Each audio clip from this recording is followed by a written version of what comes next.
بسم اللہ الرحمن الرحیم۔ ناظرین السلام علیکم۔ بدقسمتی یہ ہے کہ قرآن حکیم کے ساتھ ہمارا تعلق نہیں ہے اور نہ ہی ہم اس کو اپنی زندگی کا حصہ بنانے کی کوشش کرتے ہیں، نہ اس کو سمجھنے کی کوشش کرتے ہیں، نہ اس کتاب کے ساتھ ہم نے اپنا جو ہے وہ قریبی تعلق قائم کیا ہے۔ آپ دیکھ لیں کہ تقریباً 90% سے زیادہ لوگ ایسے ہوں گے جنہوں نے اپنی زندگی میں قرآن کو نہیں سمجھا اور اسی طرح وہ دنیا سے چلے جاتے ہیں۔ اور اب بھی ہماری جو ہے وہ دلچسپی قرآن کی طرف نہیں ہے۔ رمضان المبارک کا مہینہ ہے، حالانکہ اس میں زیادہ عبادت کی جاتی ہے، قرآن اس میں نازل ہوا، لیکن آپ دیکھیں کہ میرے جو باقی ولاگز ہیں وہ بہت زیادہ دیکھے جاتے ہیں اور ہر روز بہت محنت کے ساتھ ہر پارے کا جو خلاصہ میں بیان کر رہا ہوں اس کو چند لوگ دیکھتے ہیں۔ اس سے ہماری قرآن کے ساتھ دلچسپی کا اندازہ ہوتا ہے۔ اور علامہ اقبال نے یہی کہا تھا کہ وہ زمانے میں معزز تھے مسلمہ ہو کر اور تم خوار ہوئے تارک قرآن ہو کر۔ تو ہم نے قرآن کو ترک کر دیا ہے، بس اس کو ہم برکت کے لیے رکھتے ہیں اور بس جناب ثواب دینے کے لیے جو ہمارے دنیا سے چلے جاتے ہیں ان کے لیے پڑھتے ہیں۔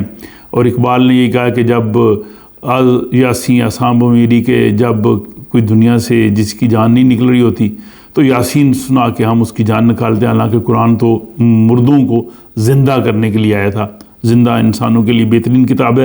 بلکہ میں نے کئی دفعہ کہا کہ ہمارے جو غیر مسلم دوست ہیں اگر وہ بھی قرآن حکیم کو سمجھیں تو اس میں وزڈم کی ایز اے انسان دنیا میں کامیابی کی بے شمار جو ہے وہ ایسی مثالیں ہیں، ایسی تعلیمات ہیں۔ بہرحال یہ خیالات ہیں۔ اب ہم چلتے ہیں جناب، ہم 15ویں پارے پہ پہنچ آئے ہیں جو قرآن حکیم کا ہم نے سلسلہ شروع کیا ہے سمجھنے کا خلاصہ۔ کوشش کروں گا کہ انتہائی اختصار کے ساتھ بات ہو۔ یہ جناب 15واں جو پارہ ہے اس میں 21 رکوع ہیں، 185 آیات ہیں۔ اس میں سورہ بنی اسرائیل شروع ہوتی ہے، اس کو سورہ اسراء بھی کہتے ہیں، اور یہ مکہ میں نازل ہوئی، 1 سے 111 اس کی آیات ہیں۔ اور اس کے بعد سورہ الکہف شروع ہوتی ہے، وہ بھی مکہ میں نازل ہوئی۔ سورہ بنی اسرائیل کے جو موضوعات ہیں اس سے اندازہ ہوتا ہے کہ یہ مکہ کے آخری دور میں نازل ہوئی۔ اس میں رسول اللہ صلی اللہ علیہ وسلم کے سفر کا ذکر ہے، اس کے بعد جو کفار مکہ کے ساتھ اسی طرح خطاب اور ان کو جو سابقہ انبیاء تھے ان کی مثالیں دی گئیں، اور اس کے بعد اس سورہ میں بہت سی اخلاقی جو ہے وہ تعلیمات ہیں۔ میں سمجھتا ہوں کہ وہ ہم سب کے لیے آج کے دور میں بڑی پریکٹیکل اہمیت کی ہیں۔ اور اس کے ساتھ جو مشرکین مکہ تھے ان کے جو اعتراضات تھے رسول پاک صلی اللہ علیہ وسلم کی رسالت پہ ان کا ذکر ہے۔ پھر جو سورہ الکہف ہے اس میں 2 بڑے اہم واقعات جو ہیں وہ تفصیل سے بیان ہوئے۔ ایک جو اصحاب کہف کا واقعہ ہے اسی پہ اس کا نام الکہف ہے، اور دوسرا جو حضرت موسیٰ علیہ السلام کا ایک بڑا دلچسپ واقعہ ہے، تو وہ بھی اس میں آئیں گے۔ تو یہ جو سورہ ہے بنی اسرائیل جو کہ 17ویں سورہ ہے قرآن حکیم کی، 15واں پارہ اس سے شروع ہوتا ہے۔ آغاز ہوتا ہے کہ پاک ہے وہ ذات جو لے گئی ایک رات اپنے بندے کو مسجد حرام سے دور کی اس مسجد تک جس کے ماحول کو ہم نے بابرکت بنایا تاکہ اسے کچھ نشانیوں کا مشاہدہ کر کے قرآن اور خدا دیکھنے اور سننے والا ہے۔ اور دوسری آیت، اب ہم نے اس سے پہلے موسیٰ کو کتاب دی اور اسے ہدایت کا جو ہے وہ ذریعہ بنایا اور بنی اسرائیل کے لیے، اور میرے سوا کسی کو اپنا کارساز یا وکیل نہ بناؤ۔ اس کے بعد جو ہے وہ حضرت نوح علیہ السلام کا جو ہے وہ ذکر آ جاتا ہے، بنی اسرائیل کا ذکر ہے، اور 9ویں آیت بڑی اہم ہے۔ حقیقت یہ ہے کہ قرآن بالکل سیدھی راہ دکھاتا ہے، تو یہ ہمارا اس پہ فوکس ہونا چاہیے۔ قرآن ہماری زندگی کا نصب العین ہونا چاہیے، ہماری زندگی کی گاڑی چلانے کے لیے نیویگیٹر جو ہے وہ قرآن ہونا چاہیے۔ اس کی نیویگیشن سے، اس کی رہنمائی سے ہم لے کے چلیں، جس کا قرآن نے یہ سورہ بنی اسرائیل کی آیت 9 میں کہا۔ اور پھر 72ویں آیت میں جو ہے کہا کہ اور کوئی اس دنیا میں جو اندھا بن کے رہے گا تو آخرت میں بھی اندھا اٹھایا جائے گا۔ اندھا سے مراد کہ حقائق سامنے ہونے کے باوجود جو ہے وہ اس کو ٹھکرائے گا، تو اگر وہ دنیا میں آنکھیں رکھنے کے باوجود اندھا بن کے رہے گا تو آخرت میں بھی ایسا ہوگا۔ پھر اس بنی اسرائیل سورہ کی آیت 13 میں کہا گیا ہے کہ ہر انسان کا جو اعمال نامہ اس کے پاس ہوتا ہے، گلے میں لٹکا ہوتا ہے، اور قیامت کے دن وہ کھلی صورت میں آ جائے گا، اور پھر کہا جائے گا کہ آج اپنا اعمال نامہ خود پڑھو، اپنا احتساب خود کرو، دیکھو کہ تم نے کس طرح سے گمراہی اختیار کی۔ اور آج کوئی شخص کسی دوسرے کا بوجھ نہیں اٹھائے گا، ہر شخص کو اپنے اعمال کا جواب دینا ہے۔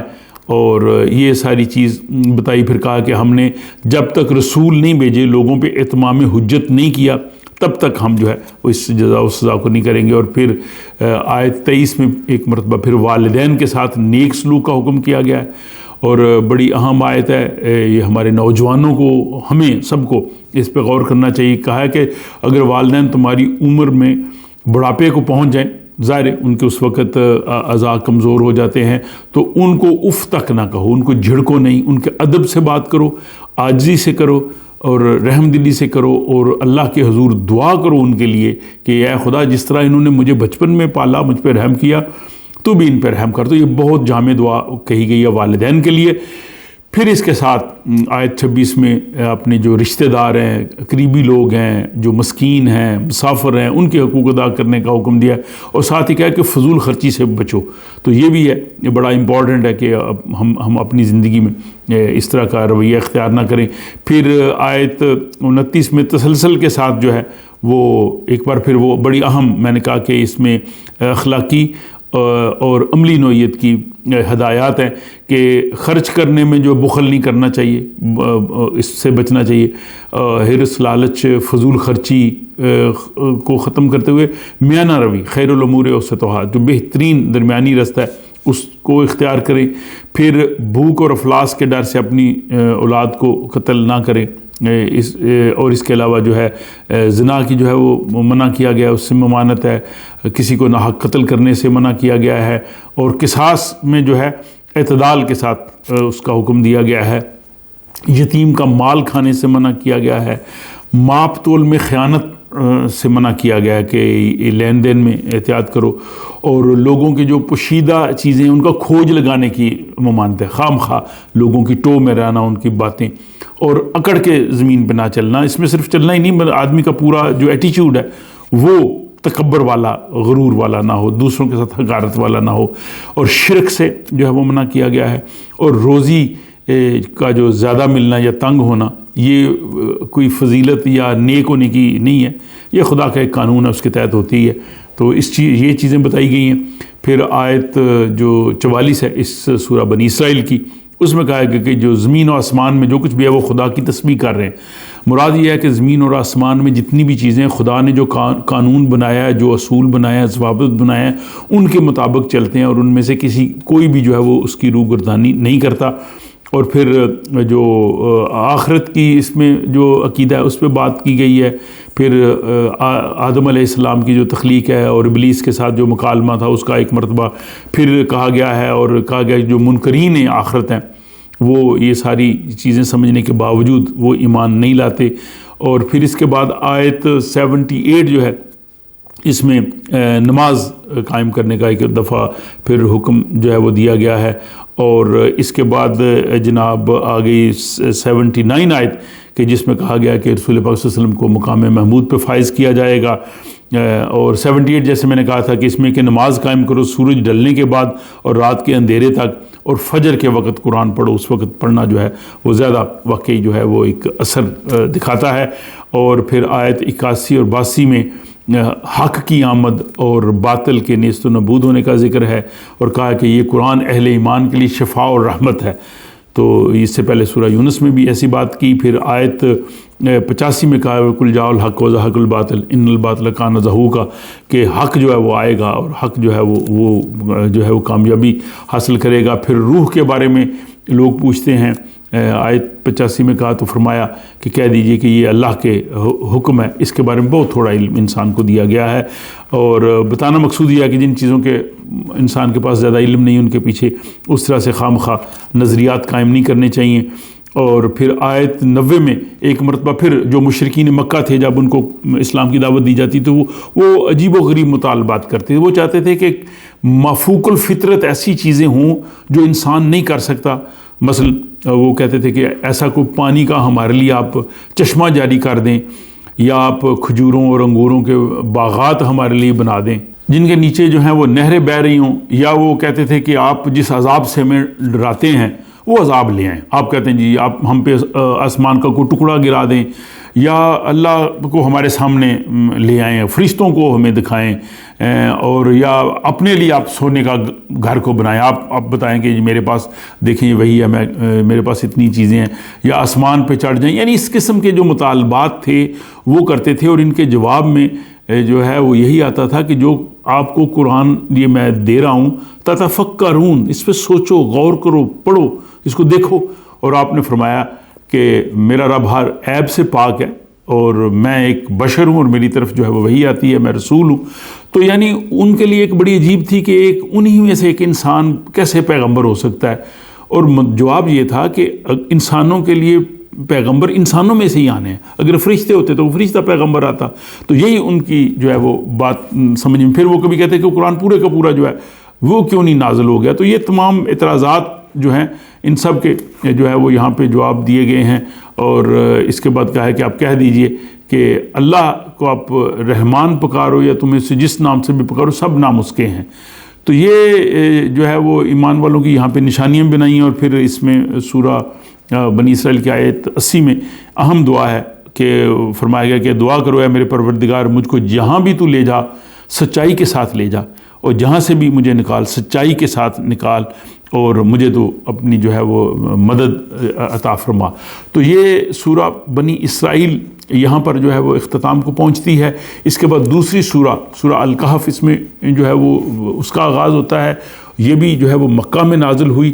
اس میں دو بڑے اہم واقعات اس سورہ میں ہیں، اور وہ تسلسل کے ساتھ جو ہے وہ چلتے ہیں. ایک اصحاب کہف کا واقعہ ہے. یہ چند سال نوجوان تھے جن کو اللہ تعالیٰ نے عقیدہ توحید اور ایمان کی جو ہے وہ طاقت دی تھی، لیکن ان کی قوم جو ہے وہ مشرک تھی، ظالم بادشاہ تھا، نوجوانوں کا دشمن ہو گیا. اور انہوں نے اس بادشاہ کے اس اپنی قوم کے شر سے بچنے کے لیے پناہ لے لی ایک غار میں، اور وہ تقریباً اس میں جو ہے وہ 309 سال تک رہے. اور پھر اللہ تعالیٰ نے غار میں ایسا انتظام کر دیا کہ وہ اس پہ سوئے رہے. ان کا کتا جو تھا وہ بھی اس غار کے دہانے پہ تھا. اور وہ غار کی اس قسم کی صورتحال تھی کہ اس میں لوگ جانے سے جو ہے وہ ڈرتے تھے. اور اس کے بارے میں پھر آیا کہ ہم ان کے حالات تم سے صحیح بیان کرتے ہیں. وہ کئی جوان تھے جو اپنے پروردگار پر ایمان لائے تھے، اور ہم نے ان کو اور زیادہ ہدایت دی اور ان کے دلوں کو مربوط کر دیا. اور جب اٹھ کھڑے ہوئے تو کہنے لگے کہ ہمارا پروردگار آسمانوں اور زمینوں کا مالک ہے. تو پھر وہ اتنا عرصہ وہاں پہ رہے. پھر ایک وقت آیا کہ وہ جب وہ حالت بیداری میں آئے تو ایک شخص کو انہوں نے کچھ سکے جو اس وقت کوائنز ہوتے ہیں خریداری کے لیے بازار بھیجا. تو جب وہ اس نے دیکھا تو یہ تو دنیا بدل چکی ہے، اور ان لوگوں نے بھی دیکھا کہ یہ تو بہت ہی پرانے زمانے کے سکے ہیں، اور کپڑے اور ساری چیزوں سے پھر ان کو ہوا. اور اس وقت وہ جو تھی وہاں پہ توحید کا پیغام آ چکا تھا، عیسائیت جو ہے وہ لوگ قبول کر چکے تھے. تو انہوں نے دیکھا کہ یہ تو بہت پہلے دور کے ہیں. تو یہ بڑا جو ہے وہ دلچسپی کے ساتھ جو ہے اور بڑے حقائق کے ساتھ قرآن حکیم نے جو ہے وہ بیان کیا ہے.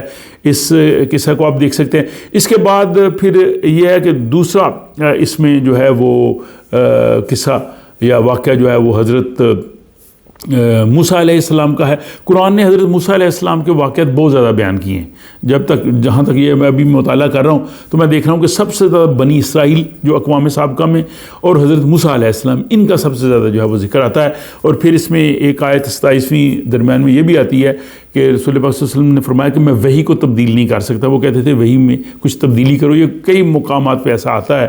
تو وہی جو ہے وہ چونکہ اللہ کی طرف سے اس میں کسی قسم کی تبدیلی یا جو ہے وہ رد و بدل کا امکان نہیں ہے. اب جو حضرت موسیٰ علیہ السلام کا واقعہ ہے اس میں وہ اپنے ایک ساتھی کے ساتھ جو ہے وہ سفر کرتے ہیں اور کہتے ہیں جی کہ ہم 2 دریاؤں کے ملنے کی جگہ تک پہنچ جائیں گے. اور جہاں پہ جب وہ پہنچتے ہیں تو پھر وہ ان کے پاس جو مچھلی ہوتی ہے ان کو وہ ان سے وہ کھانا چاہتے ہیں، لیکن مچھلی جو ہے وہ دریا میں چلی گئی ہوتی ہے. اور اس کے بعد پھر جو ہے وہاں پہ ان کو ایک اور جو ہے وہ شخص ملتے ہیں، قرآن نے ان کا نام نہیں لیا لیکن اکثر لوگ جو کہتے ہیں جی یہ وہ خضر علیہ السلام ہے، تو ان کے ساتھ حضرت موسیٰ سفر کرتے ہیں. وہ کہتے ہیں جی کہ اگر آپ نے میرے ساتھ سفر کرنا ہے تو جو بھی ہوگا اس پہ آپ نے کوئی اعتراضات نہیں کرنے. انہوں نے کہا جی ٹھیک ہے، اور ان کو علم و حکمت دیا گیا تھا.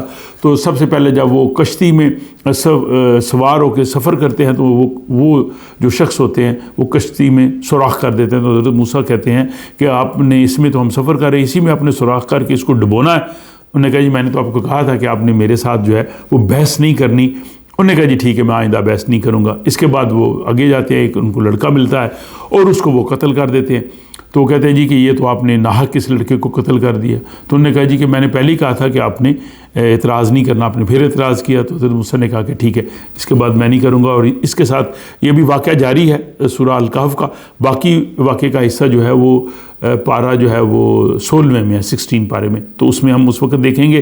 تو یہ بڑا اہم واقعہ ہے. اس کے بعد جو اس کا جو آئے گا میسج وہ بھی بڑا غور طلب ہوگا. تو اللہ تعالیٰ مجھے اور آپ کو قرآن حکیم کو سمجھنے، اس پہ عمل کرنے، اس پہ غور و فکر کرنے کی جو ہے وہ توفیق دے. اور ہمارے احباب سے بھی گزارش ہے کہ آپ بھی برائے کرم جو ہے اپنا وقت نکال کے اس قرآن حکیم کے اس میسج کو اس رمضان میں سمجھنے کی ضرور کوشش کریں. اللہ تعالیٰ مجھے اور آپ کو جو ہے اس کی توفیق دے. اپنا خیال رکھیے گا اور ملاقات ہوتی ہے اگلے ولاگ میں.